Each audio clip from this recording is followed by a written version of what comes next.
30 000 femmes.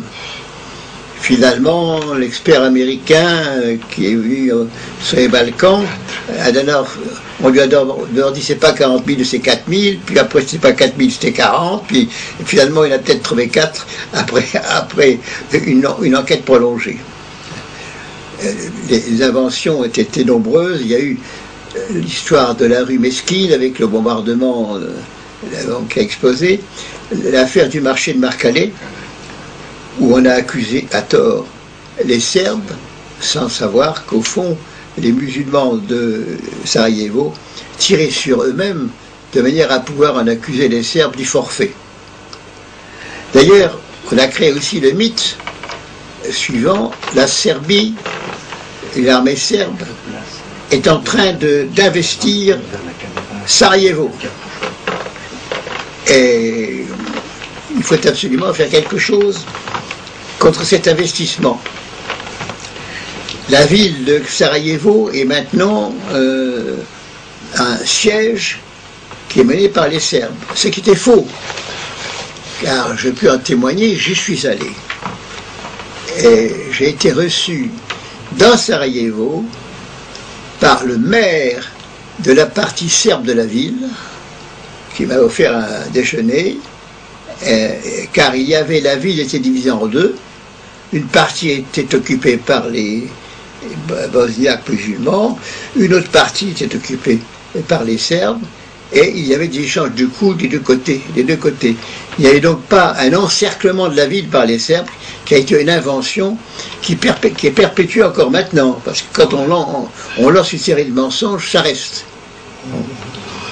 Et ensuite, il y a eu plus tard l'histoire du faux massacre de Račak, en prétendant que ce sont les Serbes qui avaient pressé, alors que ce n'était pas vrai, mais ça donnait un prétexte pour commencer les bombardements, passer à l'action, bombarder par la voie des airs ce malheureux pays, y compris la population civile, utiliser des armes à uranium appauvri, pour sans tenir compte des conséquences ultérieures de cette opération.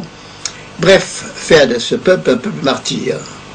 Et tout ça a été conduit dans les règles. D'abord, premièrement, on traite extrêmement mal en accusant le peuple de tous les méfaits. Deuxièmement, on lui crée un blocus économique pour affaiblir sa volonté de résistance. C'est ce qui s'est passé. Ensuite, on le bombarde de manière à ce qu'il ne puisse pas récupérer économiquement, en détruisant son appareil économique. Enfin, on l'occupe, comme on a voulu le faire après les accords de Rambouillet, totalement. Et une fois sur place, on profite de la misère dans laquelle ce peuple a été plongé pour exiger qu'il nomme des dirigeants favorables à la cause des agresseurs. Et le système comprenant 4 parties qui ont été exécutées sciemment, intelligemment, les unes après les autres, et dont une partie a été utilisée plus tard en Irak. Donc on peut dire aussi que l'affaire des Balkans a été pour les Américains une leçon, entre guillemets, de stratégie pour les affaires irakiennes. Ça s'est terminé en Irak avec les bombardements que vous savez, les excès que vous savez, les tortures, l'Abu Ghraib et la prison avec les mauvais traitements.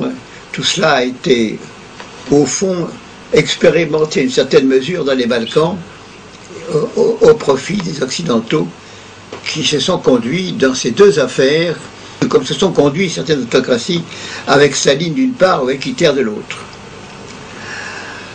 Alors ça, c'est une opération qui m'a beaucoup frappé parce qu'elle a été une sorte de modèle qui a été finalement entériné par les opinions publiques, auxquelles on a raconté toutes sortes d'histoires, auxquelles on a, comme on dit aujourd'hui, bourré le crâne par une puissante désinformation qui permettait ces excès de toute nature.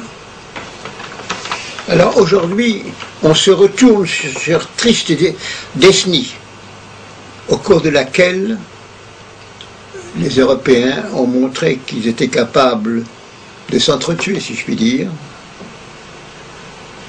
pour une large part à l'initiative de l'Allemagne d'ailleurs, qui, à peine réunifiée en 90-91, après l'effondrement de l'Union soviétique, n'a pas trouvé de meilleure solution que d'agencer cette fameuse guerre. D'ailleurs, en 99, après les accords de Dayton et surtout après le refus de Milosevic d'accepter l'annexe B, qui prévoyait l'occupation pour une période indéterminée par les troupes de l'OTAN du territoire serbe, qui devait fournir à l'occupant toutes ces facilités, aérodromes, chemins de fer, voies ferrées, routes, etc., gratuitement. Bref, comme si la Serbie avait été piétinée, si je puis dire. Et c'est tout à l'honneur de Milosevic que d'avoir refusé, même si cela a entraîné que la comédie de Rambouillet s'est terminée par les fameux bombardements. Et c'est cette époque, et c'est cette période, triste période, vers laquelle aujourd'hui nous nous tournons avec une très grande tristesse. Car le monde occidental, alors qu'on ne s'y attendait pas du tout, a démontré que lui aussi était capable des pires perversités pour substituer, pour répondre à une obsession allemande, c'est de supprimer toutes les séquelles, tout ce qui reste des traités de Versailles et de Trianon, c'est-à-dire la Yougoslavie d'abord, et ensuite la Tchécoslovaquie. C'est ce qui s'est passé, afin que l'Allemagne puisse effacer de la carte des réalisations politiques et territoriales qui marquaient la victoire des Alliés, et à manière de ce qu'il ne reste rien. Et la France, sottement, s'est associée. Ce qui a permis d'ailleurs à M. Kohl de déclarer que les accords de Dayton et surtout la suite étaient une grande victoire pour l'Allemagne, à quoi M. Mitra aurait pu ajouter s'il l'avait compris. Ce n'est pas le cas. Il aurait pu ajouter c'est une grande défaite pour la France. C'est une défaite de la Yougoslavie, la disparition des marques d'une victoire militaire chèrement acquise, le massacre et le martyre d'un peuple ami qui, à 2 reprises, s'était associé à nous. Et tout cela a été accompli en montant des opérations mensongères de manière à justifier des opérations qui n'avaient pas à être menées en aucun moment. Et les Occidentaux se sont montrés, dans ce cas, pleins d'une duplicité qui m'a surpris, et je ne m'attendais pas à cela de la part des conceptions dites des droits de l'homme de la France, de l'Angleterre et même de l'Allemagne. Mais les vieux démons, en particulier les démons bellicistes d'Allemagne, ont ressurgi à cet égard et ont conduit au chaos actuel qui existe maintenant dans ce territoire, que ce soit en République serbe de Bosnie ou que ce soit au Kosovo, naturellement.